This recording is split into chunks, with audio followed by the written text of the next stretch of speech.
মরে গিয়ে তুমি ভালোই করেছো ইরা। বেঁচে থাকলে তুমি একদিন কিশোরী হতে।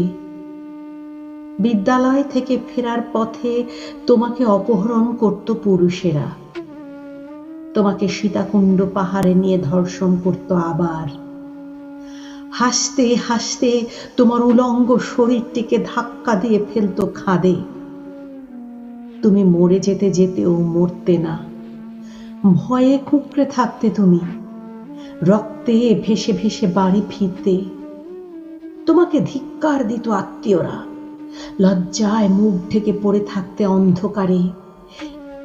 একটু একটু করে তরুণী হতে, আর 10 নখ বাড়িয়ে ছুটে ছুটে আসতো পুরুষেরা। সেই পুরুষেরা তোমাকে ছিঁড়ে ছিঁড়ে খেত প্রতিদিন।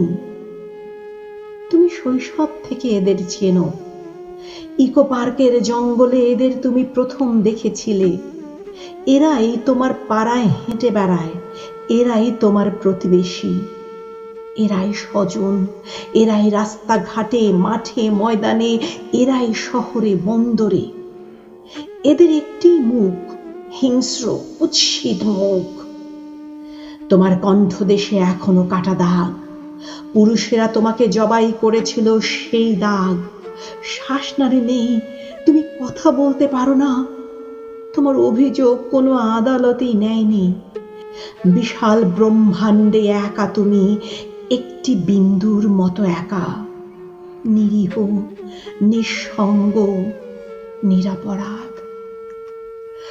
তোমাকে যে লাল শাড়ি পরিয়ে একদিন বিয়ে করবে, সেও তোমাকে প্রতি রাতে ধর্ষণ করবে। অন্তর রক্তাক্ত হবে তোমার প্রতি রাতে। দেখবে তার মুখও সেই মুখ, ইকো পার্কের ধর্ষকদের মুখ, সে একই হিংস্র কুৎসিত মুখ। তুমি চিৎকার করবে, সেই চিৎকার শুধু তুমি শুনবে। তুমি টের পাবে 7 বছর বয়স থেকে তুমি ইকো পার্কেই পড়ে আছো। ইকো পার্ক থেকে আসলে তুমি বেরোতে পারোনি।